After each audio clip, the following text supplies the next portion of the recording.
Hər vaxtınız xeyir olsun. Azad Azərbaycan televiziyasında xəbər vaxtıdır. Studiyada İsmail Əmirlidir. Əvvəlcə anonslara nəzər salaq. Ət satışı məntəqələrində reyddə şok faktlar üzə çıxdı. Zəhmət olmasa mağazanın sahibini yaxınlaşdırın, mən gəlsin bura. Əhalinin sağlamlığına qənim kəsilən kimlərdir? Gəncədə mərkəzi bazara avtobusların bir aya yaxındır işləməməsi narazılıq yaradıb. Avtobusları buraxmırlar deyə gələn gedən yoxdur. Hamı narazılıq eləyir. Problem nə ilə izah edilir? Binanın zirzəmisinə dolan çirkab sular vəziyyəti dözülməz edib. Binanın altı sudur da. Bina çöksə çökəcək. Avariya binadır. Problem niyə aradan qaldırılmır? Müəllimlərin işə qəbulu ilə bağlı müsabiqə ödənişli olacaq. Kimlər nəzərə alınan istisna hallara düşə biləcək? İndi isə daha ətraflı. Prezident İlham Əliyevin sərəncamları ilə general-mayor İlqar Rızaoğlu Abbasov Azərbaycan Respublikası Strateji Obyektlərin Mühafizəsi Dövlət Agentliyinin rəisi vəzifəsindən azad edilib. Sərdar Süleymanoğlu Səfərov Strateji Obyektlərin Mühafizəsi Dövlət Agentliyinin rəisi təyin edilib və ona general-mayor ali hərbi rütbəsi verilib. Dövlət başçısı Yardımlı rayonunun Yardımlı Deman-Arvana avtomobil yolunun təmiri ilə bağlı tədbirlər haqqında da sərəncam imzalayıb. Sərəncamla 2000 nəfər əhalinin yaşadığı 3 yaşayış məntəqəsini birləşdirən avtomobil yolunun dağılmış hissəsinin bərpası və istinad divarlarının tikintisi məqsədi ilə Avtomobil Yolları Dövlət Agentliyinə ilkin olaraq 2 milyon manat ayrılıb. Rusiya prezidenti Vladimir Putin prezident İlham Əliyevə zəng edib. Azərbaycan və Rusiya prezidentləri düşənbədə MDB Dövlət Başçıları Şurasının iclası çərçivəsində oktyabrın 9-da keçirdikləri görüşün davamı olaraq ikitərəfli gündəliyin bir sıra aktual məsələlərini müzakirə ediblər.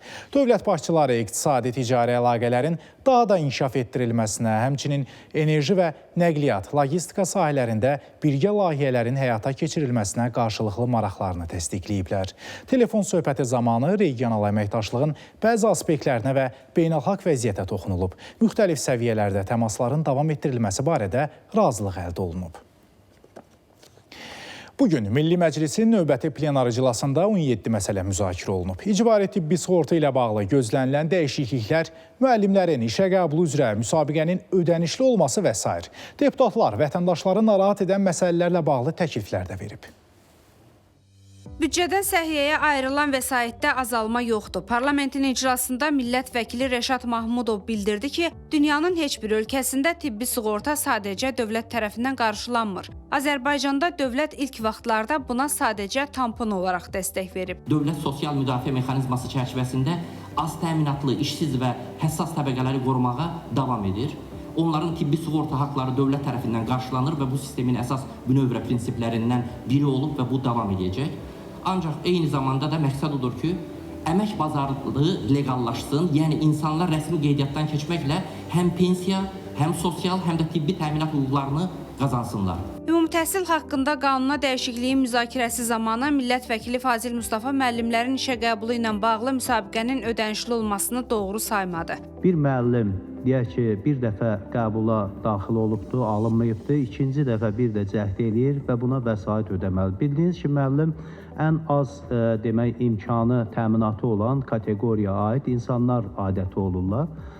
Çünki bu sahədə indi müəyyən repetitor fəaliyyəti ilə məşğul olan müəllimlər istisna olmaqla digərlərinin elə də gəlir səviyyəsi yüksək olmur. Hansısa bir qənaəti bu müəllim üzərindən niyə eləməliyik? Elm və Təhsil Nazirinin müavini İdris İsayev müəllimlərin işə qəbulu müsabiqəsində iştirakın niyə ödənişli olduğunu açıqladı. Orta hesabla təqribi rəqəm bundan ibarətdir ki, biz ildə təxminən müəllimlərin işə qəbuluna 2,5-3 milyon manat vəsait sərf edirik. Və nəticədə müraciət edib bu prosesdə iştirak etməyən şəxslər, bu təxminən bayaq qeyd etdiyim kimi, müraciət edənlərin təxminən 20%, təkrar müraciət edənlərin 30%-dən çoxudur. Bunlara sərf olunan xərclər əsassız xərclər hesab edilir və biz bu xərclərdən təyinatı üzrə istifadə edə bilmirik. Bu təxminən ilə 500-600 min manat civarındadır. Dəyişiklikdə ilk dəfə müsabiqədə iştirak edənlər və bəzi kateqoriyadan olanlar üçün ödəniş nəzərdə tutulmur. İdris İsayev bildirdi ki, Nazirlik repetitorluqla bağlı təkliflər hazırlayıb. Təkliflər yaxın gələcəkdə təqdim olunacaq. Müzakirələrdən sonra qanun layihəsi səsverməyə çıxarılaraq birinci oxunuşda qəbul edildi. İclasda Bakı, Sumqayıt və Gəncə apellyasiya məhkəmələrinə hakim də təyin olundu. Turanət Ağızzadə, Şəhriyar Əhmədli, ATV Xəbər. Qida Təhlükəsizliyi Agentliyi, polis əməkdaşları və icra hakimiyyətinin nümayəndələri Yasamal rayonunda qəssabxanalarda plandan kənar yoxlama həyata keçirib. Ciddi nöqsanlar üzə çıxıb. Qəssablar aqressiv davranıb. Sahibkarlar Qida Təhlükəsizliyi Agentliyinin əməkdaşlarının yoxlamasına etirazını bildirib. Amma buna baxmayaraq, nöqsanlara görə barələrində lazımi tədbirlər görülüb.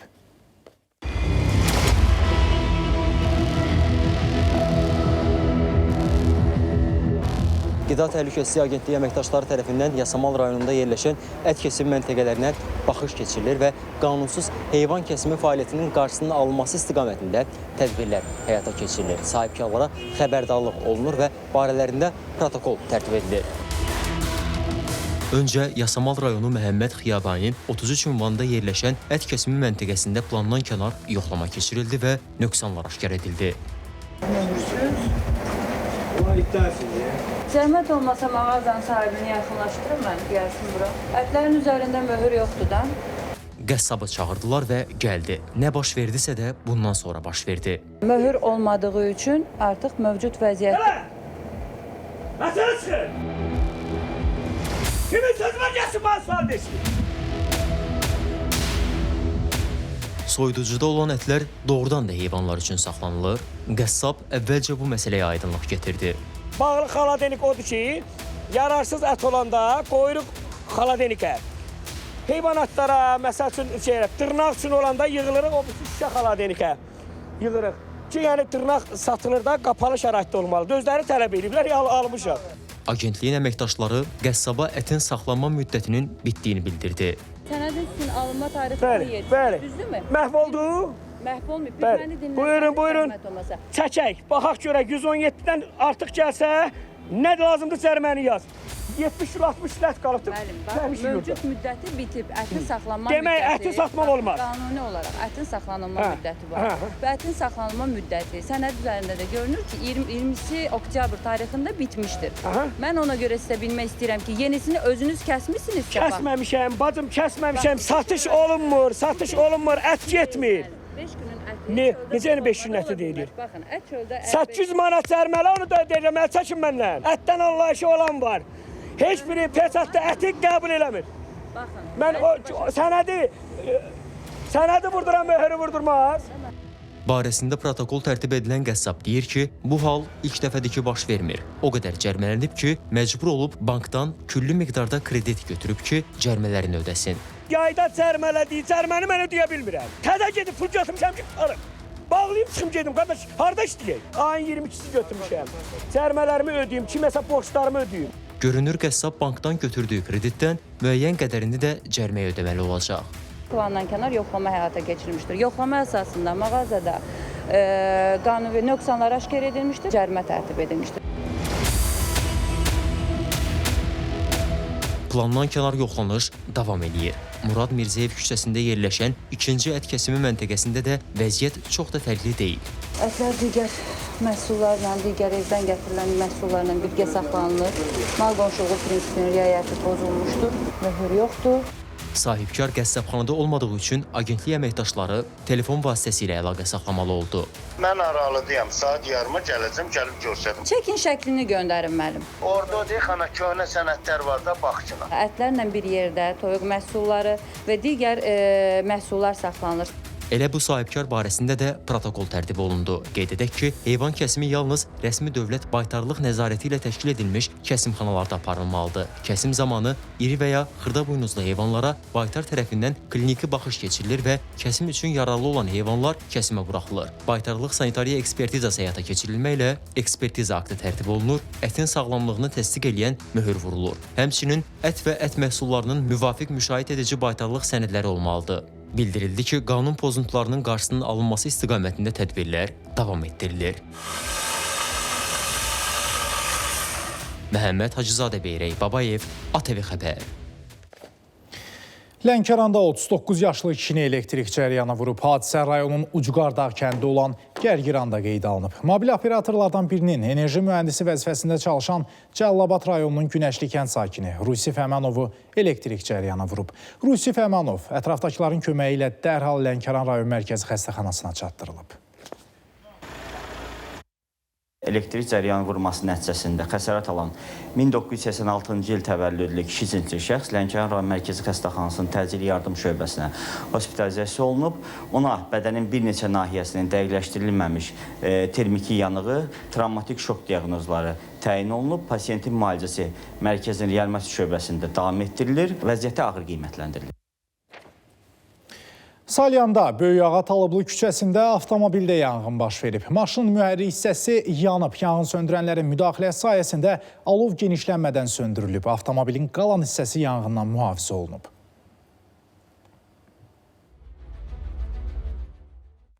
Göyçayda toy karvanında avtoxuliqanlıq edən sürücü məsuliyyətə cəlb olunub. O, idarə etdiyi Vaz 2106 markalı avtomobillə yol hərəkəti qaydalarını davamlı olaraq kobud şəkildə pozub və ictimai asayişin pozulmasına yönələn hərəkətlərə yol verib.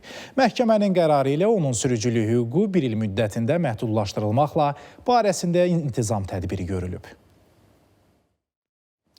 Abşeron rayonu ərazisində marketdə olan ödəmə terminallarından oğurluq edilib. Əməli törətməkdə şübhəli bilinən 30 yaşlı Rəşad Cəlov və 34 yaşlı Xəzər Hüseynov saxlanılıb. Araşdırmalarla məlum olub ki, saxlanılan şəxslər 3000 manatdan artıq pul vəsaitini talayıblar.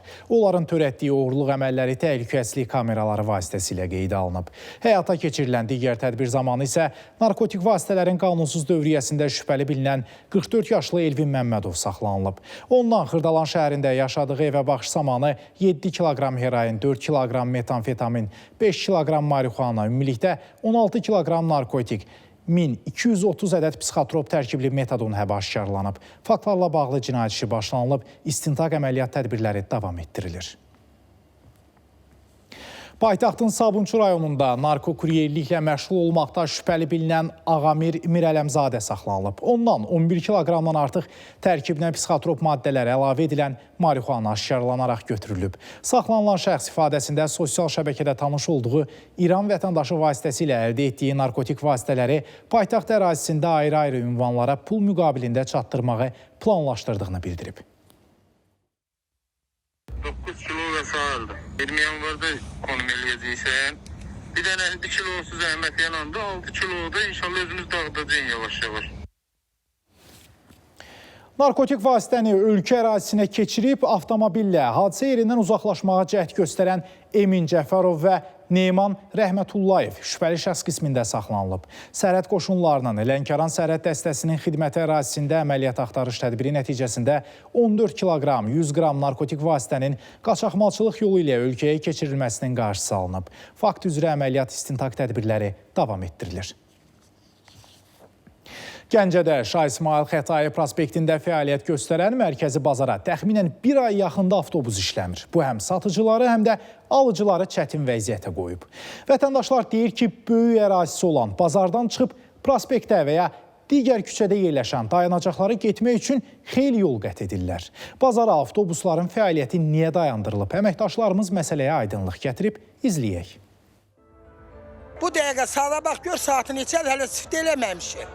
Olmaz axı belə. Bura Gəncənin Şah İsmail Xətai prospektində yerləşən mərkəzi bazarıdır. Satıcılar deyir ki, bir aya yaxında alıcı sarıdan əziyyət çəkirlər. Səbəbsə bazar ərazisində işləyən ictimai nəqliyyatın fəaliyyətinin dayandırılmasıdır. Avtobusları buraxmırlar deyə gələn gedən yoxdur. Hamı narazılıq eləyir. Avtobus işləyəndə alıcı qəşəng idi, alış qüvvəsi çox idi. İndi alan 5 kilo meyvə alırsa da indi 2 kilo ilə çıxır bazardan. Deyir apara bilmirəm. Marşrut ucbatdan əziyyət çəkirik.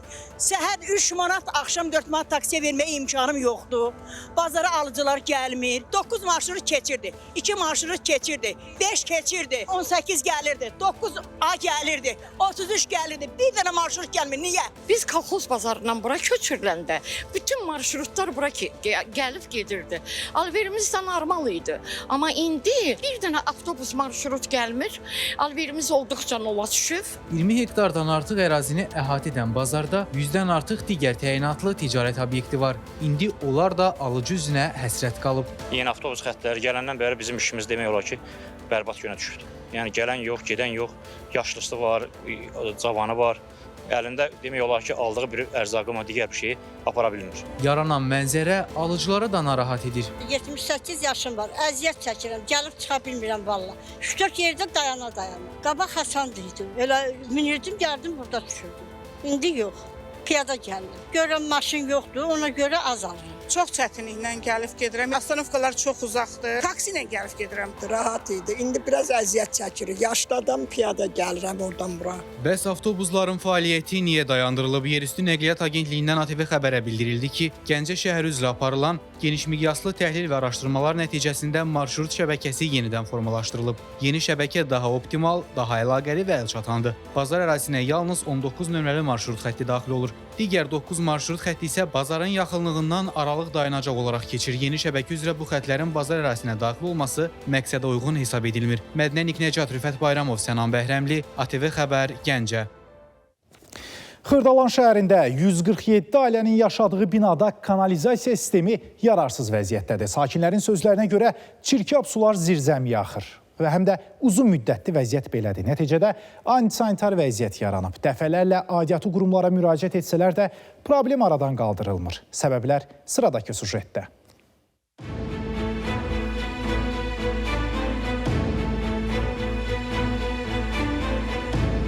Padvallar hamısı sudur. Ağızqanadlar doludur. Çarəsizik biz. Xırdalan şəhəri 28-ci məhəllədə yerləşən bu binada 147 ailə yaşayır. Sakinlərin sözlərinə görə 3 il əvvəl ərazidə yeni kanalizasiya xətti çəkilsə də binanın şaxtasındakı xəttlər həmin sistemə qoşulmayıb. Elə buna görə də binanın zirzəmisinə 1-2 metr dərinliyində çirkab suları yığılıb. Yaranan antisanitar vəziyyət səbəbindən isə binada çox sayda ağcaqanad var və ətrafa da pis qoxu yayılır. Ustalar o gün gəldi, baxdı, dedi ki, orada pis gündədir. Turbalar sınıb, eləyib, sular ona görə axır. Biz yaşaya bilmirik bu ilə. Özdəki təhlükəlidir. Padvallar bu dəqiqə dizəcən lildir. Maşın da çəkmir onu. Getdiyim maşın gətirildi, ötcümüzün puluna. Girmək olmuyor. Bütün ağcaqana dənindən tərpənmək olmuyor. Sakinlər deyir ki, dəfələrlə aidiyyatı qurumlara müraciət etsələr də bir nəticə yoxdur. Bəs problem niyə aradan qaldırılmır? Abşeron rayon Mənzil Kommunal Təsərrüfatı Birliyindən ATV xəbərə bildirildi ki, binanın şaxtasındakı kanalizasiya xəttləri artıq yenilənib. Zirzəmidə qalan çirkab suları əvvəlki illərdən yığılandı. Bu suyun çəkilməsi onların səlahiyyətinə daxil deyil. İri şəhərlərin Birləşmiş Su Təchizatı xidmətindənsə ATV xəbərə bildirildi ki, suyun zirzəmidən çəkilməsi ilə bağlı tədbir görüləcək. Aysu Qayıbova, Həsənağa Dadaşov, Günay Yelmar qızı, ATV xəbər. Masazır qəsəbəsində park ərazisində tikinti işləri aparılır. Bu isə sakinlərin narahatlığına səbəb olub. Çünki görülən işlər zamanı ərazidə olan yeganə istirahət yerinin sahəsi daha da məhdudlaşdırıla bilər. Park ərazisinin baxımsız olması isə başqa bir problem. Ətraflı sujetdə.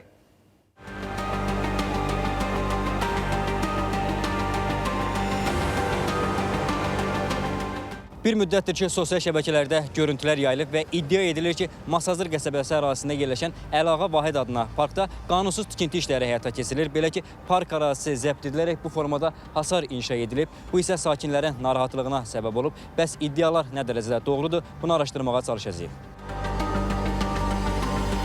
Çəkiliş apardığımız zaman işlərin davam etdirildiyinin şahidi olduq. İddia edilir ki, hasar alınan ərazidə restoran, kafe açılması planlaşdırılır. Park ərazisində problem bununla da bitmir. Baxımsız vəziyyətdə olan parkın hər künc bucağında zibilə rast gəlmək mümkündür. Sakinlər deyir ki, buna səbəb park ərazisində məişət tullantıları üçün nəzərdə tutulan bircə qabın belə olmamasıdır. Bir daha baxan yoxdur, bağban qoymurlar, zibil qabı yoxdur, biri oturacağı birisi denici yoxdur. Təmizi yoxdur, baxan yoxdur, abadlaşdırmaq yoxdur, özümüz. Öz kənd cəmaatımız, özümüz yığılırıq, yerli adamlar. təmizləyirik, baxırıq, əliblə buranı zibilləyib. Nə bələdiyyəsi baxır, nə icrası baxır. Nə işıq var, nə zibil qabı var. Heç bir şey yoxdur burada. Kimin indi gəlir, misal üçün öz kənd sakinləri oradan bir dənə şey götürür, buradan bir dənə şey götürür. Bundan olmur. Bura işçi lazımdır. Park ərazisində hasarın inşası ilə məşğul olan şəxslərə yaxınlaşıb məsələni bir də onlardan öyrənməyə çalışdıq. Bildirildi ki, hasar fərdi yaşayış evinə məxsusdur. Ancaq zamanla hasar 2 yerə bölünüb. İndi isə sadəcə təmir bərpa işləri aparılır. Onun yaxındır ki, bu hasar qəzalı vəziyyətdədir. Burada körpə gedir, yaşlı gedir, uşaq var, nə bilim, parkda da keçir yoldur bura. Dedik aşağıda kiminsə uşağının üstünə, yaşlısının üstünə belə bir şeydir. O nöqteyi nəzərdən qardaşım, biz də buranı sökmüşük, təzədən düzəltmişik. Necə parkın ərazisində necə idi hasar, hələ də tikilib. Sözgedən tikinti ilə bağlı Abşeron rayon icra hakimiyyəti ilə əlaqə saxladıq. Bildirildi ki, əraziyə baxış keçirilib. İlk vaxtlar hasar park ərazisinə 20-30 sm daxil olduğundan aidiyyatı qurumun əməkdaşları tərəfindən sökülüb. İndi isə vətəndaşın hasarı əvvəlki yerində yenidən inşa edilir. Park ərazisində məişət tullantıları ilə bağlı isə Masazır kənd inzibati ərazi dairəsi üzrə nümayəndəliyinə müraciət etdik. Deyildi ki, sözgedən sahə mütəmadi olaraq təmizlənir. Elə müraciətimizdən sonra da qurumun əməkdaşları əraziyə cəlb edilərək park ərazisi təmizləndi. Bununla bağlı görüntüləri də bizimlə paylaşdılar. O da qeyd edildi ki, park ərazisində yaxın vaxtlarda zibil qabları da qoyulacaq. Əkbər Əlizadə, Azər Nağıyev, Əhməd Məmmədov, ATV Xəbər. Qaradağ rayonunda plana düşən mənzillərdə yaşayan sakinlərin köçürülməsinə başlanılıb. Amma 2 ailə hələ də tikinti şirkəti ilə razılıq əldə edə bilməyib. Köçməyən ailələr tikinti şirkətinin təklifindən narazıdır. Bəs məsələ həllini necə tapacaq? Sıradakı sujetimiz bu barədədir. İzləyək. 8 ailədən 6 ailə artıq tikinti şirkəti ilə müqavilə bağlayaraq köçüb. Ancaq 2 ailə hələ də tikinti şirkəti ilə razılığa gələ bilmir. Bəs görəsən, razılığa gələ bilməməsinin səbəbi nə ilə bağlıdır? Daha ətraflı süjet boyu bu məsələyə aydınlıq gətirəcəyik. Qaradağ rayonu Lökbatan qəsəbəsində istismar müddəti bitən 2 mərtəbəli yaşayış binasında yaşayan sakinlər deyir ki, qonşular köçürüldükdən sonra bəzi mənzillərdə söküntü prosesinə başlanılıb. Belə ki, boşaldılan mənzillərin pəncərələri çıxarılıb. İddia olunur ki, həmin mənzillərin pəncərələrinin olmaması onların mənzili üçün təhlükə yarada bilər. Tikinti şirkəti ilə razılıq əldə olunmamasına gəlincə, Xüsusi mülkiyyətdir, Qubcamda var. Neçə kvadratdır sizdə?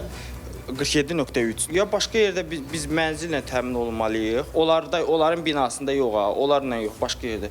Ya da ki, indi normal bir məbləğ təşrif olunmalıdır ki, biz köçə bilək. Bu mənzil ki, kimə sahibdir, köçüb. Onu yola razı salıblar. Vurub dağıdırlar ki, o yuxarıdakı mənzildə lay getsin. Ərazidə çoxmərtəbəli bina inşa edən şirkətin direktoru Vasif Novruzov deyir ki, həmin qəzalı vəziyyətdə olan binada 6 ailə yeni təmirli mənzillə təmin olunaraq köçürülüb. 2 ailə ilə isə hələ də razılıq əldə edilməyib. Səbəblərinə gəlincə, dəyərindən qat-qat artıq bizdən məbləğ istəyir. Ona görə də onlarla biz razılığa gələ bilmirik. Onlara burada mənzil ayrılıbdır, mənzil var. İstədikləri vaxt köçə bilərlər və yaxud əgər istəsələr belə evlərini yerində tikiləcək binadan istəsələr, onları bu da indi kirayə çıxardıb, kirayə haqqını ödəmə şərti ilə gələcəkdə mənzillə təmin edə bilərik. 47 kvadrat metrlik 2 otaqlı mənzildir. Biz onlara 60 kvadrat metr tam təmirli mənzil təklif edirik. Vasif Novruzov həmçinin bildirdi ki, köçən sakinlərin özləri tərəfindən mənzilin qapı və pəncərəsinin çıxarılaraq aparılmasına etiraz edilmir. Tikinti şirkəti heç bir söküntü işi aparmayıb. Sakinlər tam köçəndən sonra söküntü prosesi həyata keçiriləcək. Elşad Bayramoğlu, Rahil Bəhlulzadə, Məhəmməd Hacızadə, ATV Xəbər. Nəsimi rayonunda kooperativ binada yaşayan sakinlər qonşuluqda yeni istifadəyə veriləcəyi obyektin sahibindən şikayətçidir. Belə ki, yeni qonşuları məhəllədən əlavə qapı açıb yol salmaq istəyir. Üstəlik, açılacaq obyektin gecə klubu olduğunu bilən sakinlər narahat olub ki, vəziyyət dözülməz olacaq. Qaynar xəttimizə şikayət ünvanlayan sakinlərin problemini araşdırdıq. İzləyək. 9-cu mikrorayon Cavadxan küçəsində kooperativ binada yaşayan sakinlər 34 il əvvəl 99 illik müqavilə əsasında 100 metr eni və uzunluğunda olan torpaq sahəsini icarəyə götürüblər. Daha sonra isə qanun çərçivəsində qarajların inşasına başlayıblar. Bu yaxınlarda da öz obyektinə bitişik qarajlardan birini alan sahibkarın həmin qarajı yol edəcəyini deyirlər. Bu qarajı alıblar, onun ikinci mərtəbəsinə bar eləyirlər və buradan yol çəkmək istəyirlər. Deməli, 90 mənzil, 270 adam yaşayan yerdən buraya kimsə gəlsin, hərəkət eləsin. Bu asfaltı təzə tötürmüşüz. Kooperativ binadır. Bunun hamısını öz pulumuz hesabını eləyirik. Vətəndaşlarla birgə üz tutduq binanın ofisinə. Xeyli müddət qapını döysək də açan olmadı. Ay qardaş, qapını açın da, niyə açmırsınız? Daha sonra isə obyektin sahibi olduğunu deyən şəxs məsələyə aydınlıq gətirmək üçün əraziyə gəldi. Qanun var, qayda var. 41 il yaşamışam burada. Gəlsən mənə qayda qanun var, qayda var. Buradan yol aç, daşı, bacalı Və bildirdi ki, obyektin sənədləri qaydasındadır. Qanun pozuntusundan söhbət gedə bilməz. Giriş-çıxışımız oradan da var. Bu qaraj da şəxsi bizim qarajımızdır. Almışıq öz səmtimizdən. Bu qarajı da açmaqdan məqsəd odur ki, təmizlik məqsədi ilə. Yəni yol olmayacaq da, bura təmizlik məqsədi üçün təmizlənəcək, sonra bağlanacaq. Söz verildi ki, hər hansısa yol olmayacaq, sakinlərin narahat olmağına əsas yoxdur. Fövqəladə Hallar Nazirliyindən isə deyildi ki, məsələ araşdırılacaq və ictimaiyyətə əlavə məlumat veriləcək. İsmail Əmirli, Yalçın Əmirzadə, ATV Xəbər.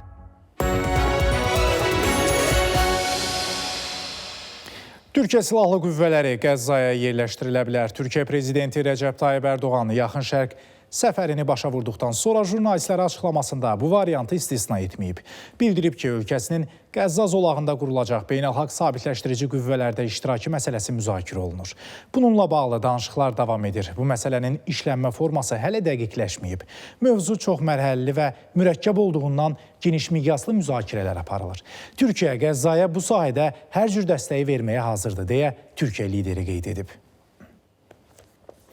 İordan çayının qərb sahilinin İsrailə ilhaq ediləcəyini düşünmürəm. Birləşmiş Ştatlar dövlət katibi Marco Rubio belə açıqlama verib. Bildirib ki, Vaşinqton bölgədə İsrailin təhlükəsizliyini təhdid etməyən sülh istəyir. Bu məqsədlə Qəzza zolağında rifah və sabitlik əldə etmək üçün imkanları yaratmağa çalışacağıq, deyə Rubio vurğulayıb.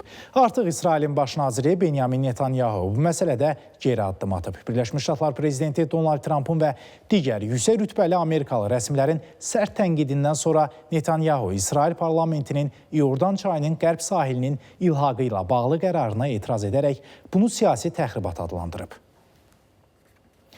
Ağ evin altında yerləşən yeraltı bunkerin modernləşdirilməsinə başlanılıb. CBS telekanalının məlumatına görə bunker 2-ci Dünya müharibəsi zamanı Prezident Franklin Roosevelti Vaşinqtona mümkün hava hücumlarından qorumaq üçün tikilib.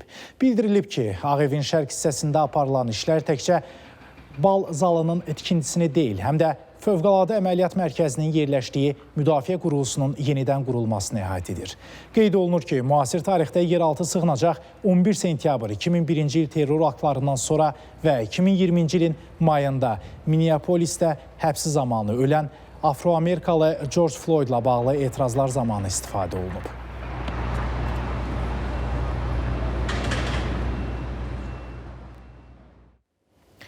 Hindistanda avtobusun motosikletlə toqquşması dəhşətli faciəyə səbəb olub. Bir neçə dəqiqə ərzində meydana gələn yanğın avtobusun qapılarının kilidlənməsi ilə nəticələnib. Bu səbəbdən azı 20 nəfər yanaraq həyatını itirib. Bildirilir ki, Bangalor və Heydərabad şəhərləri arasında hərəkət edən həmin avtobusda 40-dan çox sərnişin olub. Onlardan 21-i pəncərədən tullanaraq xilas ola bilib.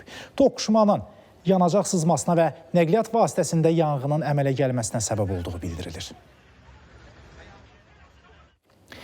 İstanbul Bələdiyyəsinin həbsdə olan sabiq sədri Ekrəm İmamoğlu və daha 2 nəfərə qarşı casusluqla bağlı istintaq işi başladılıb. Türkiyə Baş Prokurorluğunun məlumatına görə İmamoğlu ilə yanaşı Necati Özkan və Merdan Yanardağa qarşı da eyni ittiham irəli sürülüb.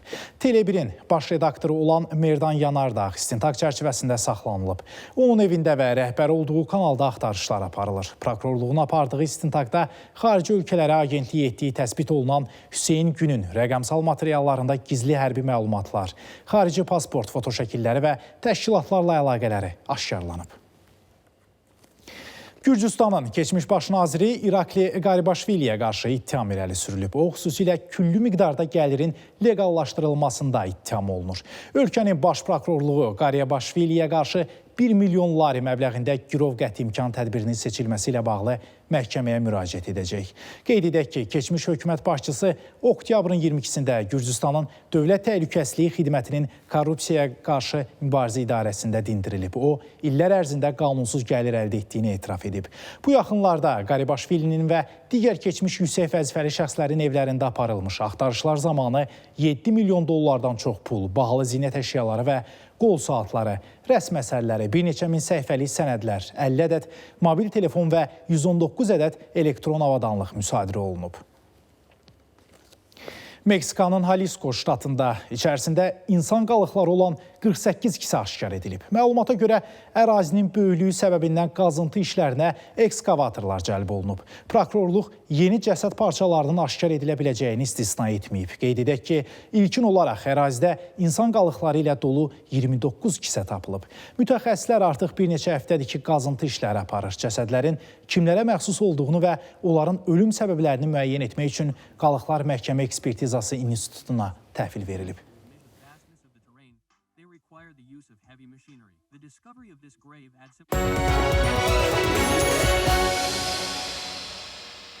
2020-ci ilin bu günü, yəni oktyabrın 24-də ordumuzdan cəbhənin bütün istiqamətlərindən xoş xəbərlər gəlirdi. Sosial şəbəkələrdə əskərlərimizin Laçın rayonu ərazisində olduqlarına dair videolar paylaşıldı. Müdafiə Nazirliyinin Ermənistanın Gorus və Qafan rayonları ərazisindən Laçın və Qubadlı rayonlarını atəşə tutması ilə bağlı xəbəri əslində ordumuzun uğurla irəlilədiyindən xəbər verirdi. Vətən müharibəsinin 28-ci günündə baş verənlərə nəzər salaq. 24 oktyabr Vətən müharibəsinin 28-ci günü axşam saatlarından başlayaraq cəbhənin Ağdərə, Xocavənd, Füzuli, Hadrut və Qubadlı istiqamətlərində döyüş əməliyyatları müxtəlif intensivliklə davam edirdi. Xocavənd, Füzuli və Qubadlı istiqamətlərində müqavimət göstərə bilməyən Ermənistan silahlı qüvvələrinin bölmələrinə sarsıdıcı zərbələr vurulurdu. Düşmənin silah-sursat, yanacaq ehtiyatları anbarları sıradan çıxarılırdı.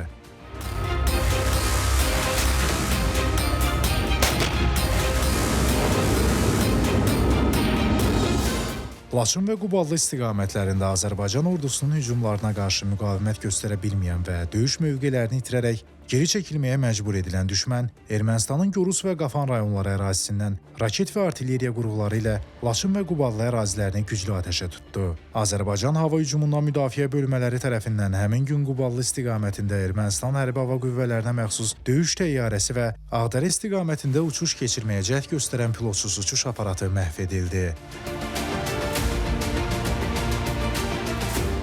Döyüş meydanında Azərbaycan ordusunun əldə etdiyi uğurlar informasiya cəbhəsində də davam etdirilirdi. Ali Baş Komandan İlham Əliyev həmin gün Fransanın Figaro qəzetinə müsahibə verərək bir daha həqiqətləri dünya ictimaiyyətinin diqqətinə çatdırdı. Və beləcə döyüş meydanında və siyasi arenada Azərbaycan nəyə qadir olduğunu bir daha nümayiş etdirdi. Bizi isə qarşıda zəfərə aparan 16 gün gözləyirdi. İsmail Əmirli, ATV Xəbər. Xocalıda özünə məşğulluq proqramı çərçivəsində qurulmuş təsərrüfatlara media tur təşkil edilib. Xocalıya qayıdan sakinlərdən artıq 130 nəfər üçün özünə məşğulluq proqramı çərçivəsində kiçik ailə təsərrüfatları yaradılıb.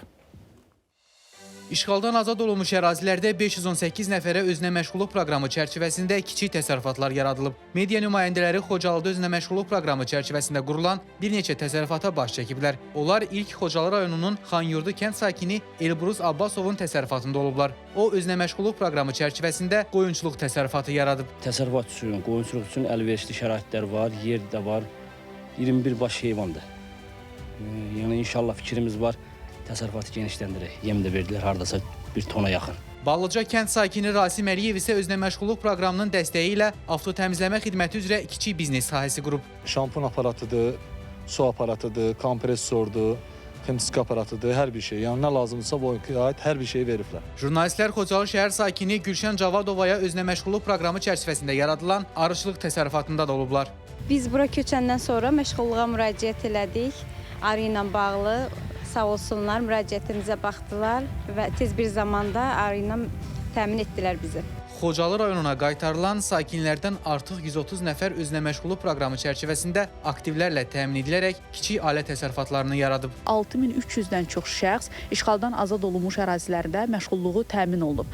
Onlar müxtəlif istiqamətlər üzrə məşğulluq tədbirlərinə cəlb ediliblər. İlk olaraq biz işlə təminat prosesini qeyd edə bilərik, özünü məşğulluq proqramını qeyd edə bilərik, peşə hazırlığı, bu ərazilərdə əmək yarmarkalarının keçirilməsi və s. Əlavə edildi ki, doğma yurdlarına qayıtmış vətəndaşlardan 294 nəfəri isə əmək bazarının tələblərinə uyğun peşələr üzrə hazırlıq kurslarına cəlb edilib. İşğaldan azad olunmuş ərazilərə qaytarılmış sakinlərdən hazırda daha 535 nəfərin məşğulluğunun təmin olunması istiqamətində iş aparılır. Sənan Bəhrəmli, Aslan Habiloğlu, ATV Xəbər, Xocalı. Qarabağda bizi ən çox valeh edən Qarabağ Universiteti oldu. İşğaldan azad edilmiş ərazilərimizdən qayıdan beynəlxalq səyyahlar Bakıda keçirilən mətbuat konfransında təəssüratlarını bölüşərkən belə deyib. Səyyahlar eyni zamanda azad edilmiş ərazilərdə nəhəng quruculuq bərpa işlərinin gedişatı ilə də tanış olublar. Qarabağ Universitetinin tələbələri qərbdəki həmyaşıdlarından əhəmiyyətli dərəcədə fərqlənir. Bu fikirləri Amerikalı səyyah Douglas Casey Qarabağ səfərinin yekunlarına dair keçirilən mətbuat konfransında səsləndirdi. Səyyah bildirdi ki, orada təhsil alan tələbələrlə görüş onda xoş təəssüratlar yaradıb. Qarabağ Universitetinin tələbələri mehriban, enerjili və motivasiyalıdırlar. Bəlkə də buna görədir ki, Qarabağ Universiteti gəncdir və mövcud stereotiplərdən azaddır. Bir sözlə, burada təhsil alan tələbələrdə xoşbəxtlik, gələcəklə bağlı arxayınlıq hiss olunurdu. Mən Qarabağ Universiteti və Portuqaliyanın təhsil ocağı arasında əməkdaşlıq akta protokolunun imzalanmasını təklif etmişəm. Bu təklif bir neçə əsas əməkdaşlıq istiqamətini nəzərdə tutur. İki ali təhsil müəssisəsi arasında tələbə mübadiləsi, müəllim mübadiləsi. Bu çərçivədə Qarabağ Universitetinin müəllimləri Portuqaliyada dərs deyə, Portuqaliyalı mütəxəssislər isə Azərbaycanda tədris apara bilərlər. Səyyahlar Zəngəzur dəhlizi ilə də bağlı fikirlərini də bölüşdülər. Onlar bu dəhlizin əhəmiyyətli olduğunu, regional ticarətə töhfə verəcəyi qənaətində olduqlarını bəyan etdilər. Almaniyadan olan səyyah Kolja Spori isə münaqişə zamanı Azərbaycana qarşı ikili standartların olduğunu qeyd etdi. 30 ildən çox Azərbaycanın qlobal mediada səsi olmayıb. Siz təcavüzə məruz qalan tərəf olmusunuz, amma ölkənizlə bağlı həqiqətlər olduğu kimi çatdırılmırdı. Münaqişə dövründə status quo həmişə qərb tərəfindən dəstəklənib. Ağ Evdə baş tutan üç tərəfli görüşdən sonra isə müəyyən qədər dəyişiklik oldu. 8 ölkədən olan beynəlxalq səyahətçilər 2 gün ərzində Ağdam, Xankəndi, Laçın, Şuşa, Füzuli rayonlarında olublar. İşğaldan azad edilmiş ərazilərin Black Turizm çərçivəsində tanıdılması, quruculuq bərpa işlərinin nümayişi üçün dünyanın əsas beynəlxalq səyahətçilər klublarının xətti ilə 2021-2025-ci illərdə Qarabağ və Şərqi Zəngəzura 14 dəfə beynəlxalq səyahətçilərin səfərləri təşkil edilib. Bu isə eyni qəbildən olan sayca 15-ci səfərdir. Əhməd Məmmədov, Yunis Əhmədli, ATV Xəbər. Sosial sahədə süni intellekt həllərin tətbiqi genişlənəcək. Bir sıra sosial sahələrdə süni intellektin tətbiqi nəzərdə tutulur. Bu barədə Əmək və Əhalinin Sosial Müdafiəsi Naziri Anar Əliyev SocialGov 2025 Süni Zəka İnsan və Transformasiya üçün adlı beynəlxalq konfransda məlumat verib. Həmçinin qeyd edib ki, ölkədə əmək müqavilələrinin 90% elektron formadadır. Bu proses növbəti mərhələlərdə də davam edəcək. Süni intellekt həllərin məşğulluq sahəsində, məşğulluq proqramlarının hazırlanmasında, fərdi reabilitasiya proqramlarının ərsəyə gəlməsində tətbiqi nəzərdə tutulur. Ölkədə əlillik alt sistemində süni intellekt əsaslı məsləhət mexanizmi hazırlanır. Bu mexanizm nəticəsində həm qərar vermə prosesi sürətlənəcək, həm də obyektivlik və şəffaflıq səviyyəsi daha da artacaq. Əlillik alt sistemində süni intellekt əsaslı funksionallıq hazırlanaraq istifadəyə verilmişdir. Bu funksionallıq əsasında tibbi göndərişlərdə mətn analizi həyata keçirilir. Şəxsi məlumatlar və sui-istifadəyə səbəb ola bilən həssas məlumatlar avtomatik aşkar edilərək tənzimlənir. Ümumilikdə Nazirliyin bütün fəaliyyət istiqamətlərində vətəndaş məmnunluğunun və xidmət keyfiyyətinin yüksəldilməsi məqsədi ilə süni intellekt əsaslı həllərin tətbiqi qarşıya qoyulmuş strateji hədəflərdən biridir. Azərbaycan Dövlət Akademik Musiqili Teatrının səhnəsində 20-ci əsrin əfsanəvi Amerikalı musiqiçisi və aktyoru, rock-and-rollun kralı Elvis Presley'nin ölməz əsərləri əsasında hazırlanan Sən Kralsan tamaşası nümayiş olunub. Tamaşanı izləmək üçün gələnlər arasında mötəbər qonaqlar da olub. Libretto müəllifi və quruluşçu rejissoru Ələkbər Tağzadə olan səhnə əsərində Elvis Presley'nin keçdiyi sənət yolu təqdim olunub. Tamaşadakı qəhrəmanlar əfsanəvi müğənninin mahnılarını ifa ediblər.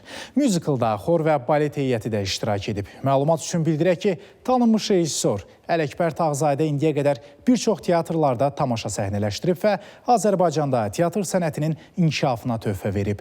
Bir neçə musiqinin sintezi əsasında yaranan səhnə əsəri teatrın son illərdə bu janrda yaradılan ən unikal tamaşasıdır. Sən Kralsan tamaşası oktyabrın 25-i və 26-sında saat 19-da Akademik Musiqili Teatrda nümayiş olunacaq. Biletləri şəhərin bütün mərkəzləşdirilmiş kassalarından, asan xidmət mərkəzlərindən, eləcə də iTicket azı saytından əldə etmək olar. Bu mənim gəncliyimdir, bir mənim deyil. Saysız hesabsız sənət adamlarının yaddaşındadır. Və bunu Ələkbər mənim əziz dostum səhnəyə çıxardır, canlandırır. Böyük məmnuniyyətlə gözləyirdim bu günü. Bu vaxta qədər Azərbaycanın teatr səhnəsində müzikal adı ilə bir neçə tamaşa təqdim eləyiblər, amma xalis müzikal, professional, janrın bütün tələblərinə cavab verən müzikalı mən bugün gördüm. Ələkbər Tağzadə bu günləri mədəniyyətimizin çox görkəmli bir figurudur. Azərbaycan teatr məkanında belə bir müzikalın ərsəyə gəlməsi çox nadir haldır. Xüsusilə də Elvis Presley yeni gənc nəsil üçün bəlkə də qapalı bir personadır, amma mənim nəslim üçün, məndən yaşlı nəsil üçün çox tanınan və çox sevilən bir musiqiçidir. Musiqini sevənlər, melamanlar bu tamaşadan böyük zövq alacaqlar. Bir daha xatırladaq ki, rock-and-rollun kralı Elvis Presley'nin ölməz əsərləri əsasında hazırlanan Sən Kralsan tamaşasını oktyabrın 25-i və 26-sında da saat 19-da Akademik Musiqili Teatrda izləyə bilərsiniz. İnnovasiya lideri Bakselin lotereyasında həyəcan yenidən artır. Həftəlik tirajın 3-cü Zikr 001 avtomobilinin qalibi artıq bəllidir. Süni intellektin seçimi ilə qalib olan Elvira Paşayeva bugün öz avtomobilini təhvil alıb və unudulmaz anın sevincini yaşayıb. Qeyd edək ki, Elvira Paşayeva lotereyada biraz enlik şans paketini alaraq qalib olub. Zəng gəldi bizə ki, qalibisiz. Sevincimizin həddi hududu yoxdur. Siz də şans paketləri alın, qalib olun. Lakin həyəcan burada bitmir. Növbəti həftələrdə daha 10 Zikr 001 şanslı qalibləri gözləyir. Şans səndən yan ola bilər. Sən də iştirak et və qalib olmaq fürsətini qaçırma. Şans paketini indi al və uduz şansını 4 qat artır. Biraz enlik şans paketi 3 şans ulduz 3 DSS. 5 az enlik şans paketi 25 şans ulduz 25 DSS. Ümumilikdə mega lotereyada artıq 3 nəfər Zikr 001, 20 nəfər isə iPhone 17 qazanıb. Baksel abunəçiləri lotereyada hər gün iPhone 17, hər həftə Zikr 001, finalda isə Porsche Cayenne qazanmaq imkanına malikdirlər. Daha ətraflı məlumat üçün lotereyabaksel.com. Bugünə çatdıracağımız xəbərlər bunlar idi. Sağ olun, salamat qalın.